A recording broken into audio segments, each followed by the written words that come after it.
আসসালামু আলাইকুম, আমি হাবিবুর রহমান। শুরু করছি জেড টেলিভিশনের নিয়মিত সংবাদ।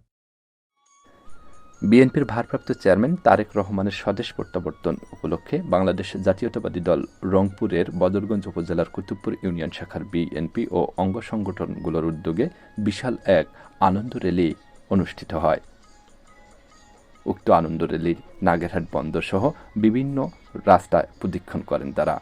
এ সময় উপস্থিত ছিলেন বাংলাদেশ জাতীয়তাবাদী দল কুতুবপুর ইউনিয়ন শাখার সভাপতি ও হিন্দু বৌদ্ধ খ্রিস্টান কল্যাণ ফ্রন্টের সভাপতি উত্তম কুমার সাহা, সাধারণ সম্পাদক রশিদুল আলম লেবু, অর্থ সম্পাদক পার্থ সাহা, যুগ্ম সাধারণ সম্পাদক আনোয়ারুল ইসলাম, যুগ্ম সাধারণ সম্পাদক শামসুজ্জামান, সিনিয়র সহসভাপতি মাহবুবুর রহমান সবুজ, সহসভাপতি রহিদুল ইসলাম, দপ্তর সম্পাদক সারওয়ারুল আলম সবুজ সহ হাজারো নেতাকর্মীবৃন্দ।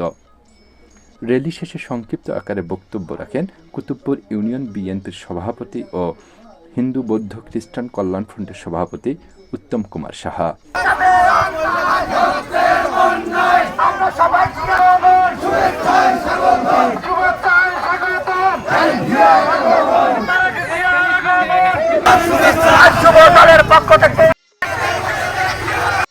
এই বাংলাদেশ জাতীয়তাবাদী দল বিএনপির বিরুদ্ধে, জিয়াউর রহমানের দলের বিরুদ্ধে, খালেদা জিয়ার দলের বিরুদ্ধে, তারেক রহমানের দলের বিরুদ্ধে কথা বলে বেড়াচ্ছে।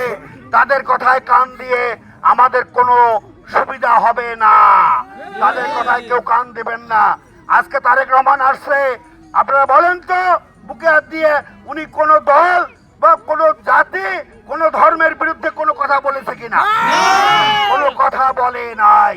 সে শুধু বলেছে বাংলাদেশটাকে আমাদের গড়তে হবে, সবার আগে আমাদের বাংলাদেশকে ভালোভাবে আমাদের গড়তে হবে। তাই উনি একটা কথা বলছে,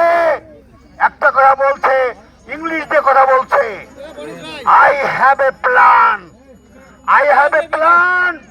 for the people and my country. উনি এই কথা বুঝাইতে চাচ্ছে আমি বাংলাদেশের জন্য পরিকল্পনা তৈরি করেছি। বাংলাদেশের মানুষ, আপনারা আমাকে সহযোগিতা করেন। এটা তারেক রহমানের উক্তি। তাই আমরা তাকে সহযোগিতা করবো কিনা বলেন? কোন দল যারা বড় বড় কথা বলতেছে তাদের বলেন তো তাদের 10টা মন্ত্রী হওয়ার কোন যোগ্যতা আছে নাকি? তারা 10 জায়গায় এমপি হয় নাই, তারা বলে বাংলাদেশ চালাবে, কথা বলে বেড়াচ্ছে। তাই আপনাদের কাছে অনুরোধ, এই সকল ভুয়া কথায় কান দেবেন না। বাংলাদেশ জাতীয়তাবাদী দল বিএনপি 250 সিটের উপরে নিয়ে সরকার গঠন করবে। কুতুবপুরবাসী, বদরগঞ্জের বাসী আমরা আর ভুল করবো না। Nisaruddin Ahmed, news desk, Z television.